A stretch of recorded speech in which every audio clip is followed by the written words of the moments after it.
Hey, it's Britt. You've arrived at the last episode of You Probably Think This Story's About You, Season 1.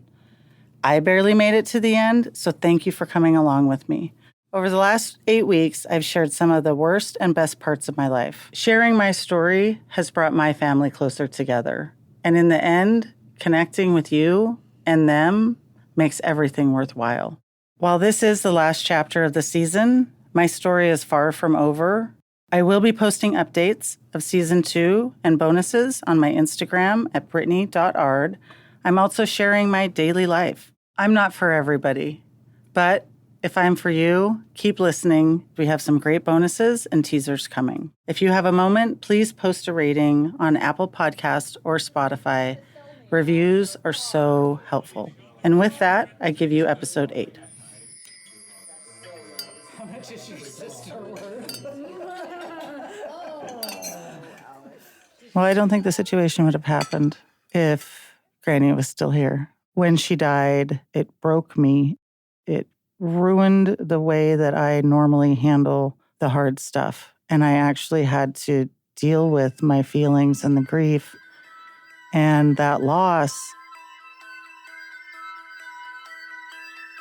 You probably think this story's about you. I'm Brittani Ard, and this story is mine.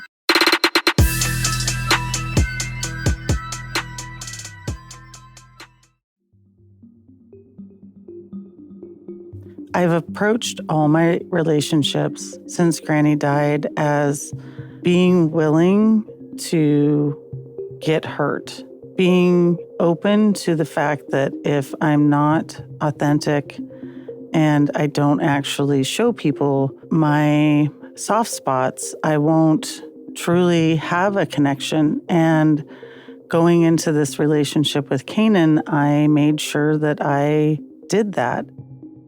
I wish I could say that I regret it, but I don't. I don't think that I've ever seen a relationship get to her like this one.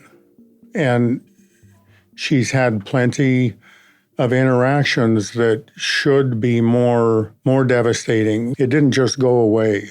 And when I would see Brittani at Sunday dinner, for instance, or other times, or talk to her on the phone, this was just front and center in her mind. She couldn't just let it go, and it was clearly overwhelming her thoughts. This wasn't the bright, vibrant Brit that we know. She was just stuck. In my previous relationship, it felt like I had an eyes wide shut approach. I went into those relationships, wanting the connection and the love, but I don't think I ever really allowed myself to be cared for or loved. And it wasn't until Kanon that I walked into that wanting something more than I had had and questioning if maybe my marriages didn't work because I didn't walk into those relationships with that same vulnerability. My attitude is, okay, that's bad stuff. We're gonna just forget it and move on.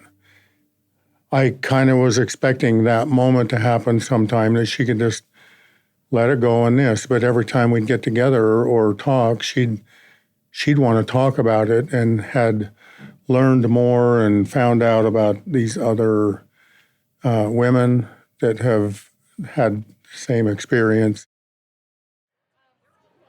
Going into dating Kanon, I went in with my true, authentic, vulnerable self, and I was rejected, manipulated, lied to, and I'm okay. What it taught me is that I can still be who I want to be, and if it happens again or it doesn't work out, I'll be okay in the end. It was a really hard lesson that I wouldn't avoid. For the first 40 years of my life, I just pushed through.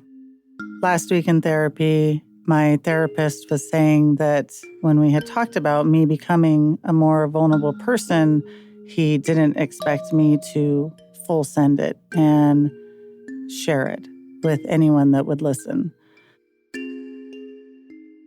I tend to, and I think she does too, when something uncomfortable happens, we fill our mind with all this other stuff to distract us and help us through the current trauma. The main thing that you're told as a person who is having an experience with somebody with this psychopathy, which could be narcissism, in Kanon's case, I believe a sociopath, you go no contact and never look back. The sociopath in this story then just thinks, I had another failed relationship, I'm the victim.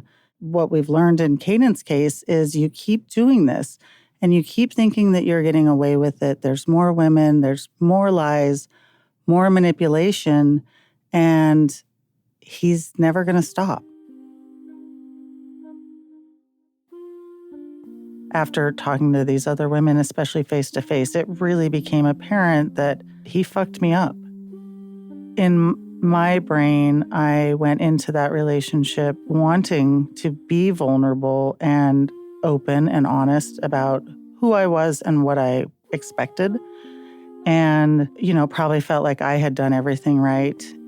The vastness of his lies and behavior was something I could focus on because it was just so crazy. I never took a moment to grieve the loss of that not working and it not being what I expected it to be. In order for me to continue to want to show up in relationships this same way, I needed to grieve the loss of that relationship. I want a partner that is like him, just actually a human. There are so many other women that have had these experiences with Kanon. I can't keep trying to find them. There's not enough hours in the week to do that. But I hope that if any of this resonates with someone, they do reach out. The whole goal is that we all get something positive out of this, even if it's just friendships with each other, but figure out how to move forward in our lives and not have these things happen to us. At this point, I don't know where Kanon is. I don't know what he's doing in his life. We have attempted numerous times to reach out, to give him a chance to talk. He doesn't want to. Hello? Hello, is this... Yes, hi. I got your number from a woman named Britt. I'll just tell you briefly why I'm calling. I'm a producer. I have tons of questions for him, but I wouldn't believe any of his answers. It doesn't really matter what he has to say at this point. It's not part of my story. Just like my dad had a bad feeling about Kanon, I believe that if Granny would have met him, she would have figured out very quickly that he wasn't who he said he was, and probably saved me a lot of heartache. She had a very low tolerance for bullshit.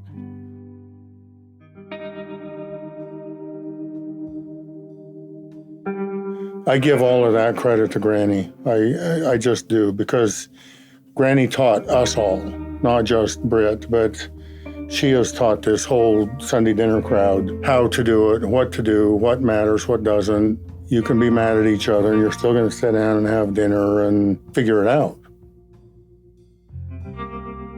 I always thought that Granny sounded older, but she was adamant that everyone called her Granny from day one. But so you think of it and it's like, oh, there's this cute little white-haired lady, making roast in the kitchen. And it's like, no, that was not Granny. Granny had purple hair, deep, not old lady purple, but like so purple, you couldn't tell it was purple unless it was in the right light. And it was beautiful. I think she was 36 or 37 when I was born. She was very young when she had my dad. My parents were only 17 years older than me, so we're all growing up together. it really is how I think about it. And all of these things make us all tougher and stronger and hopefully a little smarter. She was the same age as most of my friends' parents. Granny said, do what you can, try your best, but don't let a man come between you and joy. She just lived however she wanted, and she said whatever she wanted. That's where I get it from. It's a huge blessing and a curse because sometimes it gets us into trouble. I want to take a minute and talk about hormone harmony. It isn't just for menopause, even though I was thrown into that last year. Finding a product that helps regulate my symptoms has been so crucial. Whether it's hot flashes, night sweats, or those racing thoughts and low moods, I've been able to use Hormone Harmony to help me feel like myself again. This isn't just a product for somebody that's going through menopause. It can help you at any stage in your life to help maintain optimal hormone levels. I also love Happy Mammoth's Complete Gut Repair. With the Complete Gut Repair, when I'm traveling, I can make sure that I continue to feel like myself, even with the time zone changes and dysregulation to my sleep. For a limited time, you can get 15% off your entire first order at happymammoth.com. using the code YouProbably at checkout. That's happymammoth.com with the code YouProbably. She'd go wander over to the piano, and she wasn't a professional piano player at all, but there was a piano at the house. She'd just start playing.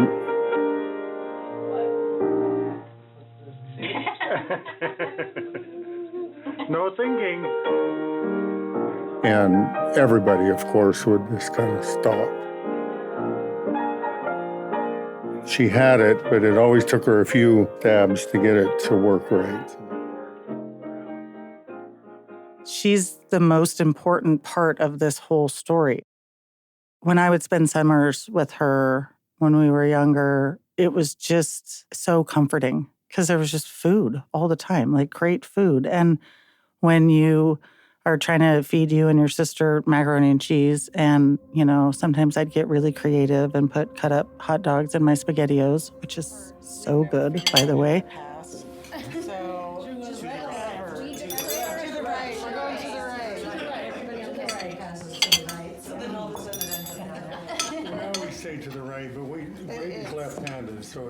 So Sunday dinner started when I was 13 years old. I was not the best teenager, and my grandma wanted to force all of us to hang out every week.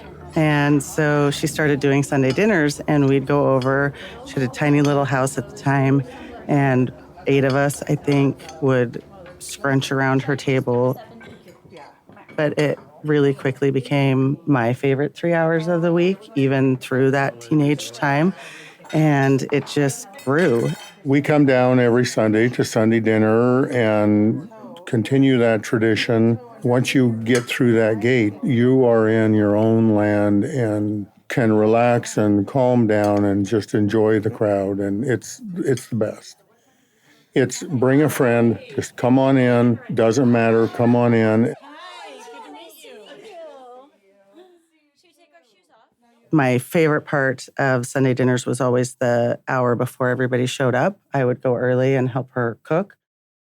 She wanted to teach me how to set a table. And so she very specifically taught me how to set a table properly. If there's a pattern on your plate, you make sure that pattern is straight. And you make sure that the silverware is lined up and the glasses are in the right spot. In the last few years, I've passed that off to my kids, which is incredibly hard because some of them are not as detail-oriented as I am. Thankfully, Brianna is, and when she shows up, she fixes the table.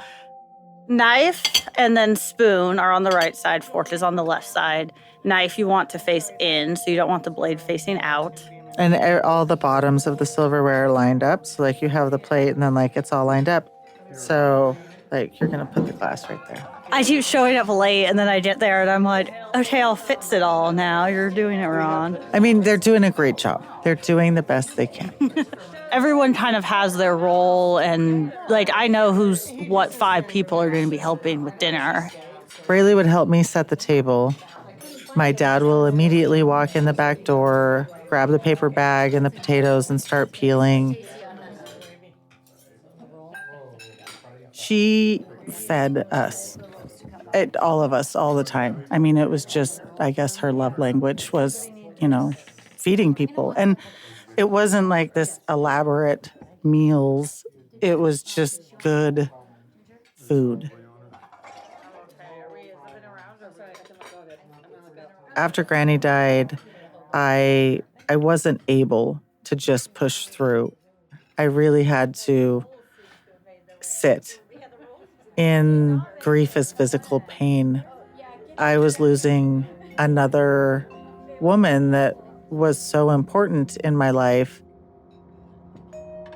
My dad and I both handled the grief after Braley's death by getting busier.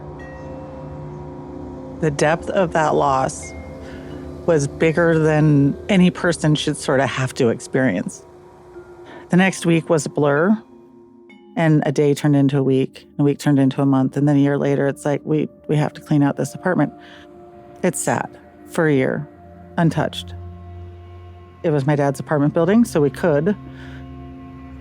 Initially, it was because we still had private investigators and stuff investigating this guy and talking to the police. Like, we were hoping that they were going to be able to investigate this crime scene because it looked like a crime scene. Overturned furniture, and there was a lot of things in that apartment that were not typical or right.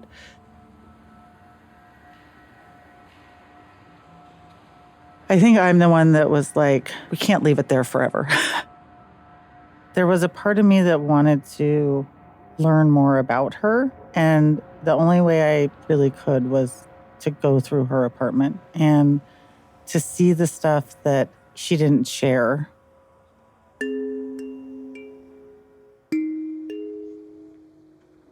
I think I was looking for answers. I think maybe I was hoping that I was going to find something in there that resolved something for me or confirmed something. And it didn't. It actually only made it worse, but there was so much that I did learn about Braley. I guess cleaning out anybody's space would be, you learn some stuff that you probably didn't want to know. We kept so much stuff from there, and we just have boxes of clothes and things that at the time, you don't want to get rid of. We probably would have left it untouched forever. I'm glad we didn't, because I really think it helped us accept that she wasn't coming back. I didn't have the courage to read all of the things that she had wrote, and I still don't. That building had been in our family since the 1960s. I bought that property off my dad and demolished the building. It sounds like, who the fuck would tear down a building, because their sister died in it? Like, who does that? But in our family, we tear down buildings all the time. I was in the excavator, demolishing it.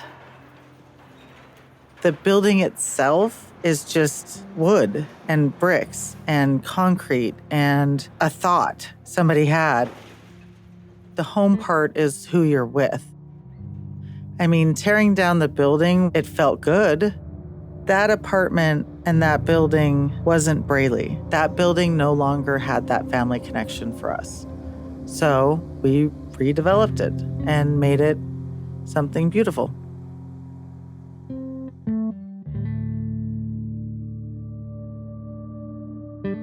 I still don't think I've dealt with Braley's death. I don't think it's something you just get over one day. I don't think that's how grief works. The most beautiful thing to me about grief is that we don't get to have it. It doesn't get to be so painful unless we had the love before. My dad and I were out front of the building talking about some landscaping stuff.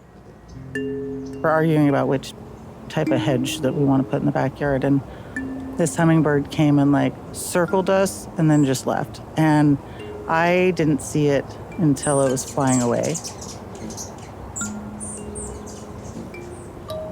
He sort of smirked.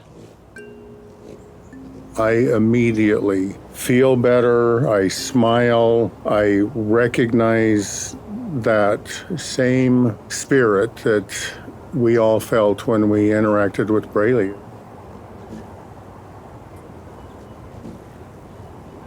So my dad has hummingbirds, which is my sister. I have 444. 444 has been the number that I've always associated with Granny. It was on her license plate for 25 years. And not a personalized plate. I mean, that's just the plate she got. 444 is everywhere. I dropped off my boots to get the heels replaced, and my ticket was 444 everywhere. For some reason, in the last 3 weeks, it's been everywhere, 7 or 8 times a day. I was on a motorcycle ride out in the middle of the desert, and this motorcycle has a screen that tells me all kinds of information, and all day long, I was in traction control number 4, going 44 miles an hour. So all I'm seeing is not just 3 4s, the whole dash is just 4s. It's like, what? Because clearly this is louder than normal. I can't decide if she's telling me I'm doing a good job or telling me to stop. She's just telling you she's there. Braley and Granny are all buried on top of Queen Anne. We have a big family plot. I hate it there. I don't go there. Some people in the family will stop by and drop flowers. I will once or twice a year. But I literally will pull up and toss flowers and then I leave because that's not Braley. That's not Granny. That's not where I feel their presence. I think that that's why we keep coming back every Sunday.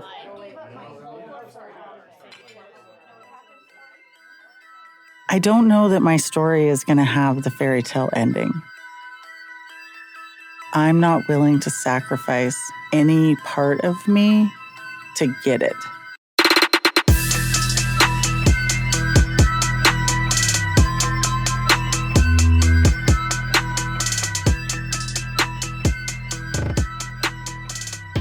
You probably think The Stories About You is a production of Large Media. That's LARJ Media. Our executive producer is Brittani Ard. Our showrunner is Sid Gladue. Creative direction by Tina Knoll. Our associate producer is Kareem Kiltow. Sound engineering by Chris Young and Sean Simmons. Graphic design by Najella Sharma. Opening theme by Youth Star and Miscellaneous. If you want to know more about Britt, follow her on social media. You can find her at brittany.ard on all platforms. If you like what we're doing, don't forget to hit that follow button wherever you're listening to this podcast right now. And also, give us a rate or review on Apple Podcast or Spotify.